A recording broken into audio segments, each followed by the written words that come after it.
تم نے اپنے اولاد کو بگاڑا ہے, تمہاری وجہ سے تمہارے اولاد بگڑے ہیں. تم کیا سمجھ رہے ہو, کیا سمجھ رہے ہو کہ اولاد خود بگڑ جاتا ہے؟ تم نے ان کی شادیاں روک رکھی ہیں نا.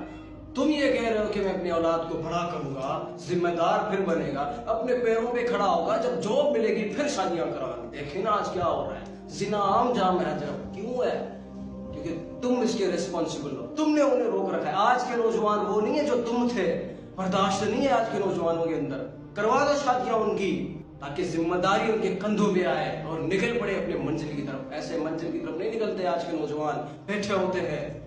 گندگی آج ان کے دماغ میں اتنی بھری ہوئی ہے, موبائل فون اٹھاتے ہیں, ہر چیز آج دکھ رہی ہوتی ہے گندی چیز, جس کی وجہ سے ان کا دماغ ہی گندا بن جاتا ہے. پھر کیا کرتا ہے وہ؟ اچھائیاں کرے گا, اچھائیاں کرے گا, برائیاں ہی کرے گا, گندی چیزیں دیکھے گا. کیوں نہیں دیکھے گا بھائی؟ آج کے نوجوان کا کام ہی یہی ہے.